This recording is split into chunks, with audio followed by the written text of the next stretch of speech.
থেকে একজন দাদা এসেছেন, উনি কয়েন বিক্রি করে 1,18,500 টাকা পেয়েছেন। এই যে উনি ভিডিও করতে চাইছিলেন না।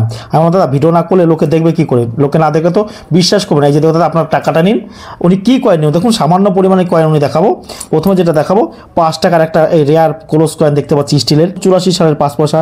লুজ নোট রয়েছে এখানে কতগুলো, মহাত্মা গান্ধী গীতা পাঠ করছে 100 টাকার নোট, আরও অনেকগুলো বান্ডিল, অনেক কিছু নিয়ে এসছেন উনি। আর আমি থাকি পূর্ব বর্ধমান মেমারি নিমো, প্রতিদিন সকাল 8টা থেকে বিকেল 5টা। যারা রাত্রে আমাকে ফোন করে পাচ্ছেন না, কোনো অসুবিধা নেই, আপনার নিমো স্টেশনে নেমে টোটো স্ট্যান্ডে বলবেন যে আমি প্রকাশের কাছে যাবো। আমি প্রতিদিন থাকি সকাল 8টা থেকে বিকেল 5টা পর্যন্ত। আর আমার কাছে কয়েন ও নোট দেখানোর জন্য কোনো টাকা পয়সা লাগে না। তারপর এই যে একটা কয়েন দেখতে পাচ্ছি দেখুন, এই একটা কিন্তু রেয়ার ক্যাটাগরি কয়েন, 1 কোয়ার্টার আনা ইন্ডিয়া 1908 শৈলেনা রাজ। ভালো করে আপনারা দেখুন, 8/7 রেয়ার ক্যাটাগরি কয়েন বিভিন্ন রকম। তারপর এই যে একটা কয়েন দেখতে পাচ্ছি 1/4 রুপি ইন্ডিয়া 1878, বিভিন্ন রকমের কয়েন নিয়ে এসছেন, অনেক রকমের কয়েন নিয়ে এসছেন। তারপর এই যে একটা 10 টাকার কয়েন দেখতে পাচ্ছি, আরও কয়েন নোট নিয়ে এসছে, সেগুলো আমি দেখাতে পাচ্ছি না কারণ সে হাতে সময় নেই। আরও ভিডিওটি ভালো লাগলে অতি অবশ্যই আমার চ্যানেলটা সাবস্ক্রাইব